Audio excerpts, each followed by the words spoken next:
Y'all know what this is. Jay Williams, Let's Live Life. And we're back from the streets to the cell, from detention centers to the penitentiary. Why did it take me so long to wake up? How did it all start? How did I end up where I was and where I am? Let's relive it. So I look back on my life and I question myself. There's a lot of questions I have to this day that I slowly come up with the answers to. I'm going to share that with y'all. I'm going to share my teen experiences getting locked up, how I transitioned to jail and the penitentiary. What I didn't understand once I was released is, why did it take me 34 years to get to this point? Why did it take me 34 years to wake up? Why didn't I listen to people when I was a teenager, when I was a kid? When I had people in my corner that were trying to guide me in the right direction. I remember the first time I went to the detention center. I was young, smaller than most of the other kids.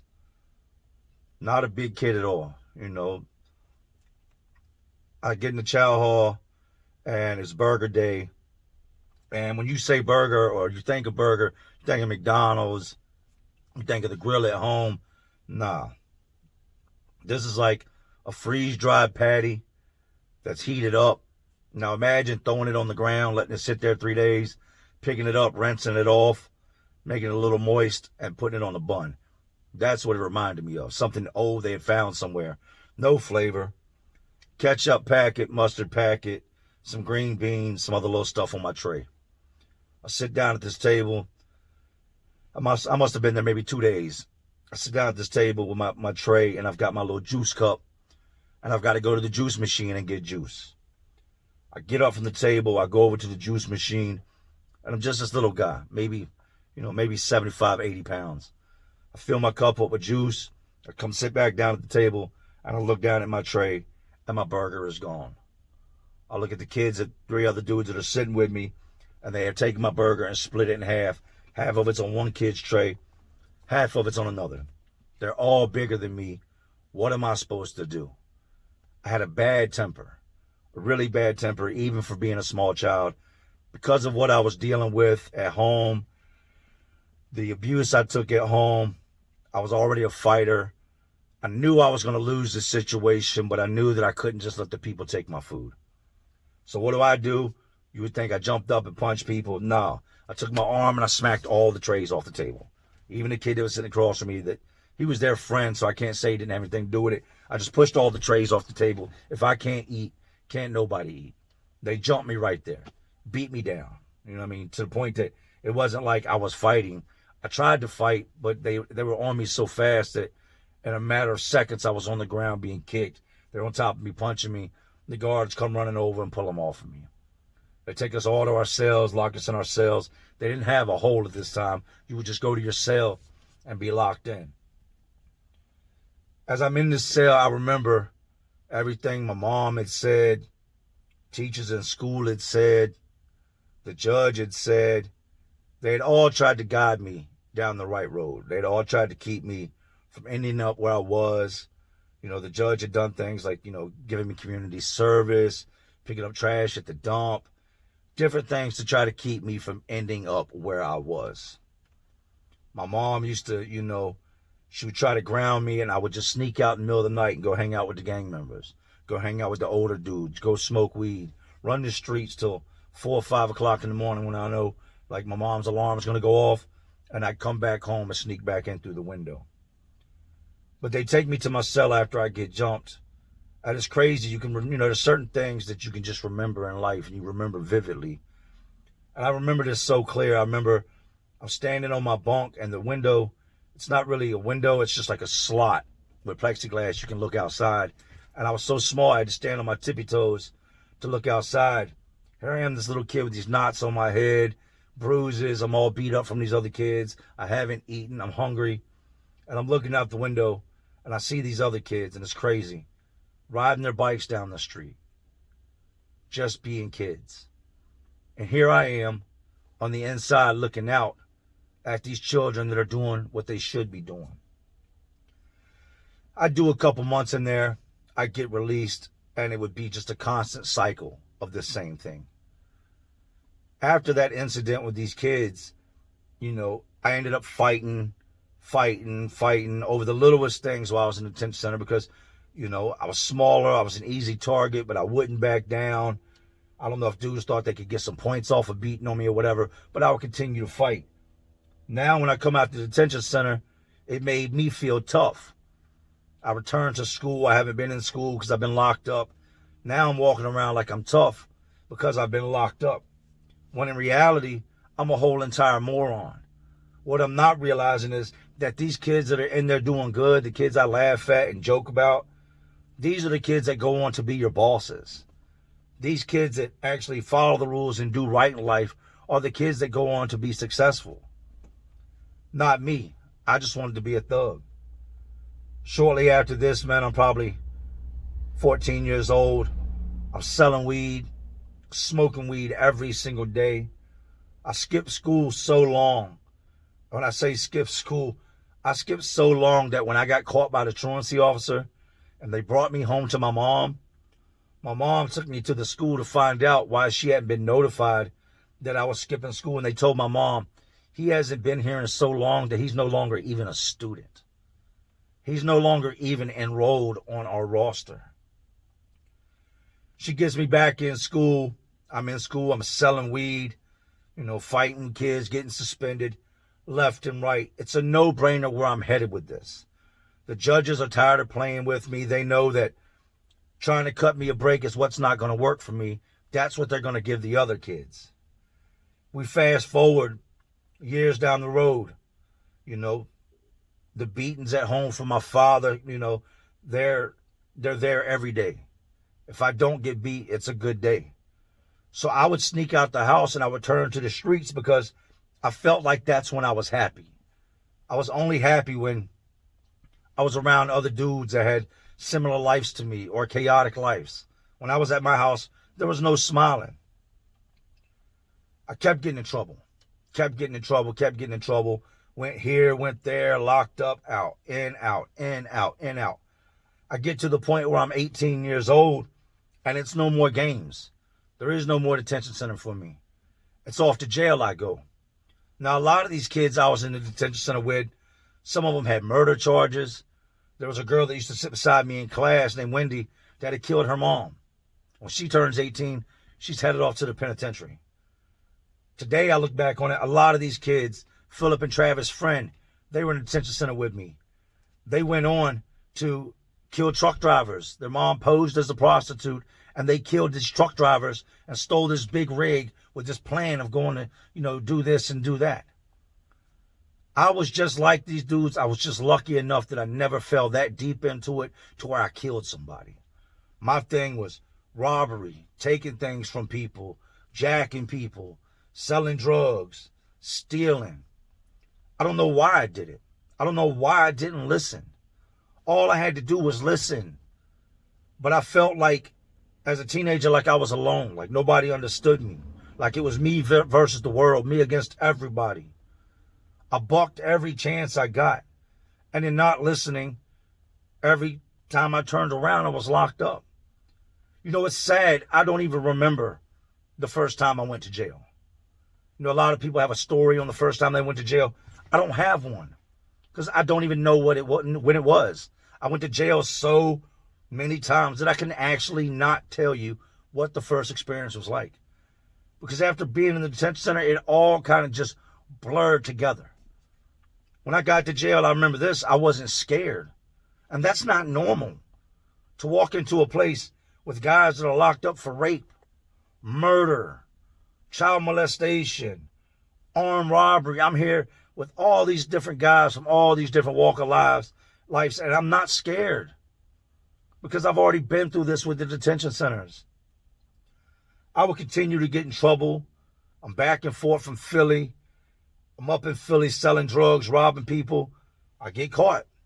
I get sent off. I get out. It's right back to the same thing. All the way up until I was, my mid-20s. And they got tired of playing with me.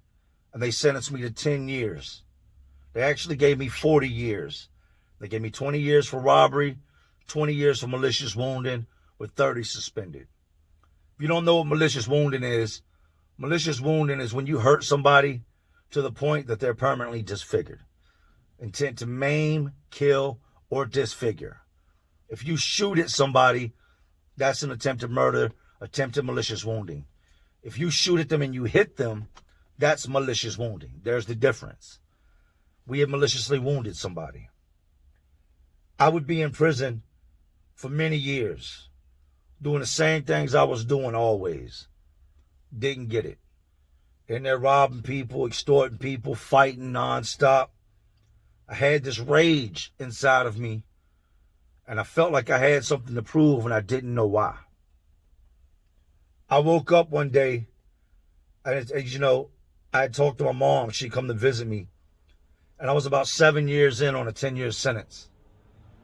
We're in the visitation room. We're sitting down at this table, a little round plastic table, these little plastic, lawn chairs that they sit around the table. My mom's there, my brother, my sister. And my mom asked me, she said, baby, you ain't got but about 3 years left. I know you're ready to get out of here. I know you're ready to come home. And when she said that, it kind of struck a nerve because I knew that I was still in there messing up. I was still the same person I was 7 years in that I was the day they locked me up. And I looked at her and I told her, Mom, I'm not ready to come home. And she kind of looked at me like shocked, like, how could you say you're not ready to come home? And I told her, I said, I'm not ready. I'm not there yet. If I was to be released today, I'd be locked right back up. And I knew that to be true because that had happened. That had happened when I caught the 10 years. I'd only been out 42 days from a violation in Philadelphia for previous robbery. 42 days I've been out on probation when I caught my new charge. I'm sitting in my cell one night. Now I'm about 8 years in on my sentence. And I'm looking out the window and I'm watching the vehicles. They got these trucks that drive around. There's 3 fences outside the prison. These trucks drive around 24 hours a day to make sure nobody's trying to escape. And I was counting how long it took each truck to pass my window outside the rec yard, trying to figure out, is there any type of way to get out of here? I'm looking at these deer standing in this field, and I'm thinking it's crazy that a wild animal has more freedom than I do. That's when it dawned on me that a wild animal has more common sense than I do. In the days to come, things will start to change. I got more quiet. I stopped doing the things I was doing. And I tried to get deeper into why I was the way I was. Why didn't I listen to anybody? When these judges tried to give me a break, why didn't I take them? When my mother tried to keep me out those streets, why didn't I listen? And I realized that there was nobody to blame but me. I wanted to do things the hard way, and that's what I ended up doing. In the weeks to come after that, I stopped doing all the things I was doing. I got to talking with a lifer, and he told me, he said, people like you make me mad because you have a chance to get out here and do it again. But I keep seeing guys just like you come back and come back and come back until you end up in here with me for the rest of your life. Is that what you want? He told me, them boys out there, them guys out there, them dudes you run with, them ain't your friends. He said, I had a whole lot of friends, I thought. Whole lot of friends I ain't never heard from again since I've been locked up. And I've told y'all this before. Your friends aren't the ones that stand by and watch you commit crimes. Your friends are not going to let you do this stuff. And if they are doing that stuff, those aren't the dudes you need to be running with. Because it always ends bad. He told me, he said, you have to get tired of this, Jay. You have to get fed up with the life you used to live and realize it's not a joke. It's not. They will bring you here one day in cuffs, release you, and this will be your life. I'm here to the day I die. Get out of here. Do something with your life. It's not too late for you. It's too late for me, but it's not too late for you. Get out. Talk to people. You're a great talker. You got a good head on your shoulders. How do you make these stupid mistakes and you're so smart? He said, it sickens me. It really does sicken me to watch somebody like you and these other guys I've met that have so much potential throw it away behind nothing. You're getting yourself locked up behind nothing. I knew that when I got out, I would do something. I always wanted to be an inner city youth counselor. I wanted to give back. I wanted to speak. These are the things that are going through my head as I'm locked up. I didn't know what YouTube was. I didn't know there was a camera on your phone. When I got locked up, phones had Tetris on them. I started to hate everything about who I had become. I started to look back on the streets, the things I'd done to people, and I started to feel terrible. I started to think about how the stress I had put my mother through changed the color of her hair from its natural hair color to silver. How I aged her years and years and years with the stress. I started reflecting on how for the past 8 years I call home every Christmas and everybody goes from being all joyful because they're all at my mom's house waiting for me to call to crying on the phone because I'm not there again. Birthdays, people dying, holidays, I'm never there. And I just got so fed up with it. I got disgusted with it. I got disgusted with myself. I started to hate the streets. I started to hate the street mentality. Then I get shipped to this next place, this next prison for my last 2 years. And I get there and it's a program in place, therapeutic community. Supposed to talk about things, try to get to the root to why you are the way you are. I don't want to talk about my past. I don't want to share with other people that, the biggest bully I ever dealt with in my life lived at my home and I called him my dad. I didn't want to share the things I had been through. So I balked. They put me in the hole, and this counselor, this heavy-set black woman named Patricia Collins, knew. She saw something in me. I don't know what it is. But she come over to the hole and she used to come to my door and sit down and talk to me.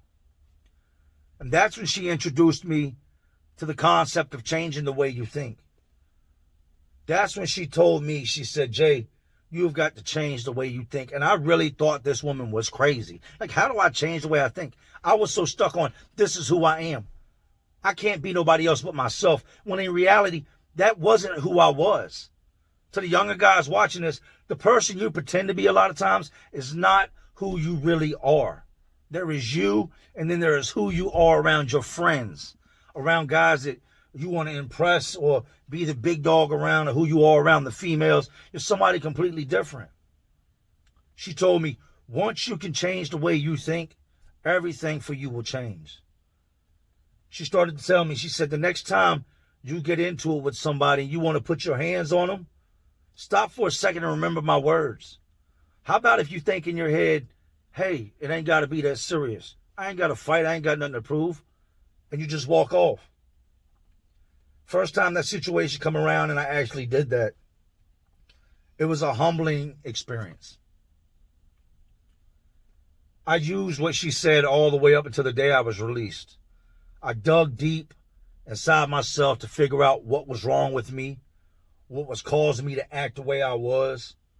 And at the end of the day, no matter what you've been through, where you come from, what lifestyle, what background, it all boils down to this.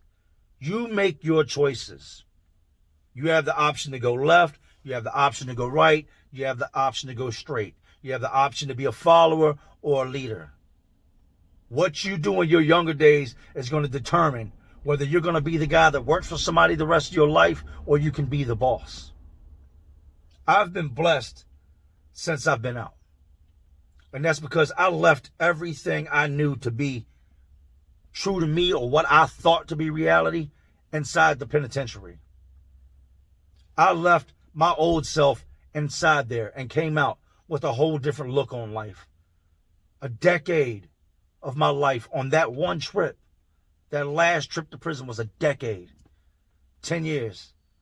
Some of y'all watching this weren't even born as I was doing my sentence. I came out in my mid-30s with a shoebox with letters in it. A check from the prison that I had saved up money over time, and a flat screen TV. At 34 years old, that's what I owned. And a 12-year-old child that didn't know his father, that was 2 when I left.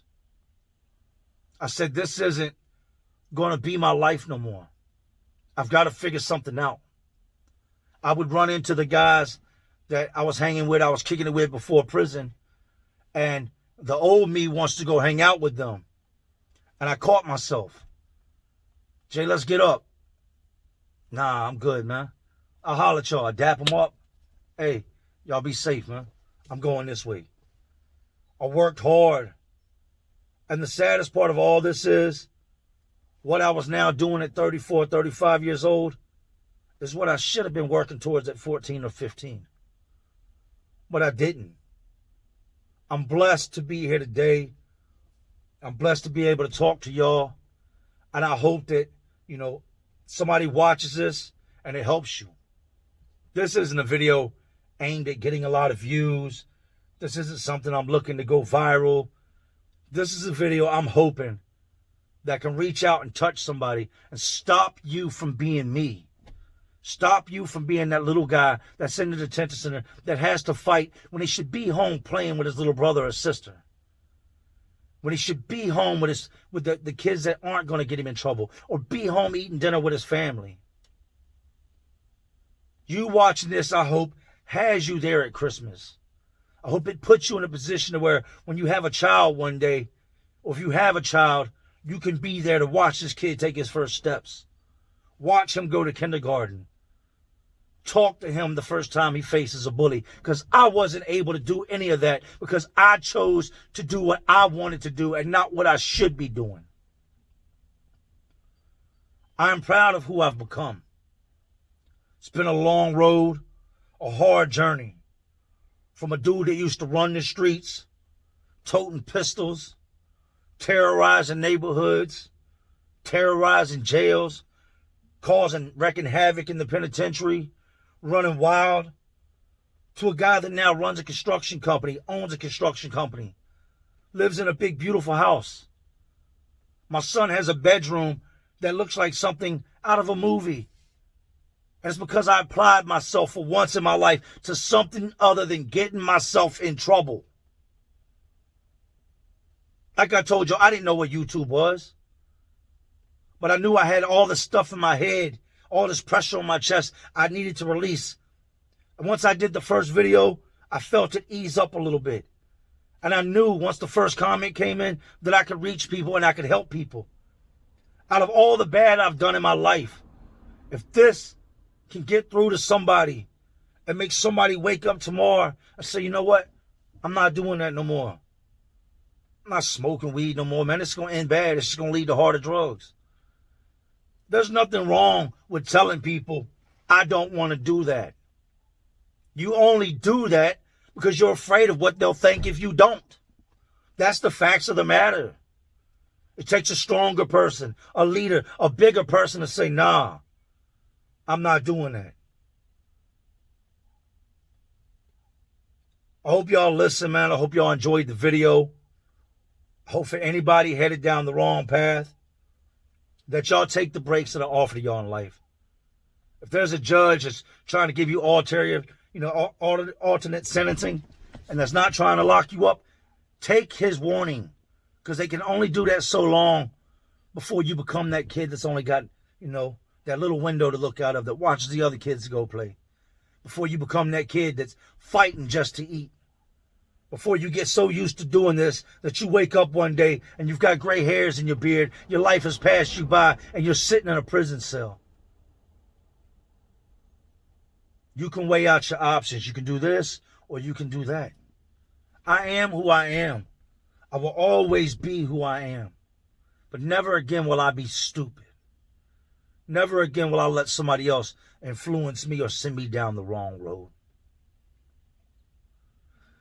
These jails, these prisons, these detention centers, they're just crazier worlds inside of this crazy world we already live in. Y'all have no clue of what awaits you. It breaks my heart to think that some of y'all are still going to end up there. And when you do, you're going to look back on this video and go, Why didn't I listen, man? What have I done to my life?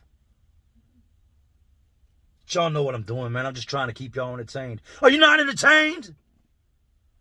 And as always, this is Jay Williams. Let's live life. To all my real ones. And there are some real ones watching because you're still watching me. You know how we do, man. Salute.